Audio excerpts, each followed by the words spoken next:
V rodinnom dome umelkyne Anny Nosálovej v Selenči to v uplynulých dňoch žilo tvorivosťou i knihami. Výtvarný tábor tu organizujú už po 6. raz, pričom deti majú k dispozícii priestor plný autorkyných obrazov a ich vlastných diel. Tento rok sa rodina rozhodla otvoriť aj novú domácu knižnicu, ktorá je dostupná všetkým, čo majú radi čítanie. Pri príležitosti oslav Dňa Selenče aj tohto roku Spolok svätého Vojtecha zorganizoval už 6. poradie výtvarný detský tábor. Tohoto roku povolaných a prihlásených detí bolo oveľa viac, lenže skrz dovolenky a bogyne Malik Jahne sa odhlásilo mnoho detí. Deti rada prídu a maľujú. Aj tentokrát mali ľubovoľnú tému na maľovanie, lebo to je ich pohľad. Oni nech si sami vyberú. Ja keď sa ich tak opýtujem, čo budeme maľovať, oni si sami pospomínajú, ja chcem to, iný to. Volíte niekedy aj vy témy, alebo sú vždy voľné? A deti mávajú voľné témy, lebo každý má svoj pohľad na svet, na maľovanie, takže oni najradšej maľujú to, čo sami chcú. Aké techniky deti najčastejšie využívajú? Tentokrát sme im pripravili všelijaké techniky, mali možnosť maľovať ceruskami, farbičkami, vodovými farbami, temperami a pripravili sme im aj akrylové farby. To už boli také staršie deti, už skúsenejší maliari mladí, ktorí si zvolili akrylovými farbami maľovať. Maľovali na farbárskej, na papieri, maliarské aj plátna. Čo deti najčastejšie maľujú? Ktoré sú to veci, ktoré si najčastejšie zvolia? A všelijaké sú to témy, prírodu, stromy, zvieratka, srdiečka, kvety, je tu všeličo. Závisí, ktoré dieťa na čo má vôľu. Koľko rokov mali deti, ktoré prišli? Všelijaké vekové kategórie sme mali. Boli tu deti možno od 3 rokov do 15-16 rokov sú všelijakí, ktorí majú záujem aj vidieť to, aj maľovať, aj aby čo videli, aj skúsili, keď sa v spoločnosti. Není to záväzok školský, je to ich ľubovoľná téma, vôľa, čo môžu namaľovať. Ako vyzeral celý tento deň? Tento deň sme mali pekný. Bolo počasie pekné, teplé, slnko bolo, takže mali sme možnosť pekne to tvoriť. Aké máte ešte plány na tento rok ohľadom výtvarných táborov alebo možno iných aktivít? Tohto roku sme mali aj vystavené práce z predošlých, aj celý rok, čo deti chodia maľovať, takže vystavíme im to. Po celý rok majú možnosť aj mať vystavené práce. Tohto roku bolo vystavené aj práce, ktoré namalovali na plátne, lebo už v lani dostali darček plátno, takže mali ho možnosť doma namalovať a priniesť si na výstavu. Ako to vyzerá, keď deti vlastne vidia svoje obrazy na výstave, sa potešia? Áno, potešia sa, deti si obzerajú, kúkajú, hľadajú svoje práce, ktoré predtým už namalovali. Takže je to zaujímavé aj pre nich a zaujímavé aj pre návštevníkov, ktorí pozrú, potom vidia tam práce svojich detí, svojich vnúčat, takže majú možnosť vidieť. Aj poteším sa aj ja, potešia sa aj oni, že sú spokojní s tým. Vy tu máte tieto práce vystavané stále tu na vo vašom dome? Vlastne môžu si ľudia prísť to pozrieť, kedy chcú, alebo ako to funguje? Áno, máme miestnosť, kde máme vystavené detské práce, máme miestnosti, kde sú moje práce vystavené, takže je tu preto to účel takýto je dom, že tu budeme mať všeličo vystavené. Keď trvá výtvarný tábor, keďže sa aj vy sama zaoberáte vlastne maľovaním, pomáhate na určitý si spôsob deťom a učíte ich nejaké nové techniky možno? Áno, trošku im vysvetlím, poradím, ale oni najviac chcú, aby oni boli aby oni svoje ukázali, čo oni vedia spraviť, takže tu prídu také, ktoré majú záujem a chcú si ukázať svoje práce. Ako vidíte, týchto mladých umelcov sú nádejní, majú potenciál? Áno, majú aj potenciál, aj majú možnosť vidieť to, takže len im treba pomáhať, aj vysvetliť aj takéto, aby mali možnosť na takýchto dielňach, aby sa zúčastňovali. Ako sa ukazuje, láska k výtvarnému umeniu sa v rodine Nosálovej prenáša z generácie na generáciu. Aj ty si sa zapojil do výtvarnej kolónie. Čo si tam všetko videl, čo si všetko kreslil?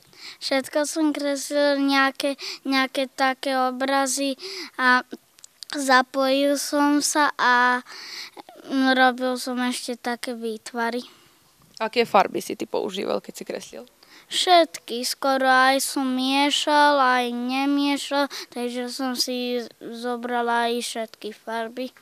Používaš ceruzky alebo kreslíš vodovými farbami? Obidve, ale najviac kreslím ceruzkami. Prečo práve ceruzkami? Čo sa ti tam najviac páči? Lebo potom môžem gumovať a keď sa mi niečo nepodarí, tak musím začať od začiatku. Odkedy sa ty kreslením zaoberáš? Lebo chcem, lebo sa mi to páči veľmi. Čo sa ti tam najviac páči?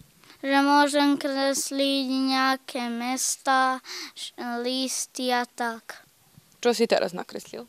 Nakreslil som list, že som ho zobral zo stromu a potom som ho zobral, odkreslil a dal som takú trošku istú farbu. Ako si vyberáš veci, ktoré budeš kresliť? Ako si ich všimneš? Že keď sme niekde, tak si pozriem niečo a potom kreslím to isté. A potom, keď sa mi zamyslí, tak urobím aj ďalší, aj tretí a tak. Čo sa tebe najviac páčilo na výtvarnom tábore? V výtvarnom tábore sa mi páči, že môžem kresliť a že môžem ešte aj vyfarbovať. Získaš tam aj nových kamarátov, alebo sa naučíš niečo nové? Naučím sa niečo nové, že niečo ma učia, že jaké sa niečo naučím, tak budem v škole taký dobrý. Aké sú tvoje plány? By si sa chcel stať jedného dňa, keď budeš veľkým malierom? Že keď budem veľkým marialom, tak budem malovať. Aj futbal hrať. By si to chcel maľovať jedného dňa? No, chcel by som. Super. By si chcel mať aj svoju výstavu jedného dňa? No, by som chcel. Kým deti trávili dni pri plátne, v inej časti domu sa postupne formovala knižnica. Nový kultúrny bod, ktorý má slúžiť celej komunite. Ešte naši starí v miestnej skupine Spolku svätého Vojtecha zbierali knihy, všelijaké tu máme knihy od 1700. roku až do dnes. Najviac knihy je z našej rodinnej bibliotéky. Čia vlastne bola idea, že sa táto knižnica otvorí? Najväčšia idea zásluha je mojej manželky. Ona okolo toho chcela, aby sa to dalo na jednu kopu. Čo sa týka tých najstarších kníh, ktoré tu máte, čo by ste nám o nich vedeli povedať? Tie najstaršie knihy to boli v našej rodine a to sme aj dostali starých knihy. Tu po dedine, v druhej dedine, nazbierali sme všelijaké knihy. Máme aj ručne písané knihy. Aké sú žánre, ktoré sú tu najviac zastúpené? Najviac je tu zastúpených cirkevných kníh. Nie cirkevných, nábožných kníh. Romány sú všelijaké, no ale sú od maďarských, nemeckých, latinských, ktoré my ešte čítať nevieme. Máme najvyššie slovenských, ale... Odkiaľ sú tieto všetky knihy? Dostali ste to aj niektoré ako do daru, niektoré sú vaše, aká je to situácia? To sú dosť naše knihy, dostali sme ich do daru, dávajú nám ľudia knihy, ktoré nepotrebujú, všetko to zbierame, skládame to tu, máme tu ešte moc kníh, ktoré nám treba poskladať. Ako bude fungovať táto knižnica? Bude mať nejaký pracovný čas, alebo ako? Pracovný čas nebude mať, ale kto si bude chcieť pozrieť, vzáť knihu dom čítať, keď zavolá, otvoríme a dáme. Ako vyzeralo otváranie? Mali ste tu aj nejakých hostí? Mali sme tu hostí, v otváraní bolo, tak poviem, super, takže Valentík to všetko vykritikovali, takže sme boli prezadovolní. Aké sú témy, ktoré sa najviac spracúvajú v knihách? Najviac sa pracúvajú, čo dostávame teraz z Spolku svätého Vojtecha z Trnavy, to sú najviac nábožné knihy a romány. Aké máte plány? Možno organizovať nejaké knižné večery v tejto knižnici alebo také niečo? Máme plány organizovať okrúhle stoly, aby sa čítalo, aby sa robilo. Uvidíme, jak nám to všetko svojím časem dopadne. Čo sa týka návštevy doteraz, ako ste spokojní? Návštevou sme veľmi spokojní, že tu chodia, berú si, vezmú, vrátia, donesú nám čak aj ešte aj jej knihy, ktoré nepotrebujú a tak. No ja môžem povedať, že som dostala jednu knihu, ktorej píše, že som ho dostala od tetke z mojej Slonkovej. Dostali ho oni, jej otec dostali od ich mame. Je to Kaňa Mišo, ktorý napísal, že daruje svojej dcére po jeho smrti. Takže už po smrti tej tetke Erže Slonkovej som knihu dostala do rúk a potešilo ma, že bude môcť byť vystavená tu v našej knižnici. Rodina Nosálová vyzýva záujemcov, aby sa zúčastnili výtvarného tábora pre dospelých, ktorý usporiadajú v sobotu 26. júla v priestoroch františkánskeho kláštora v Báči.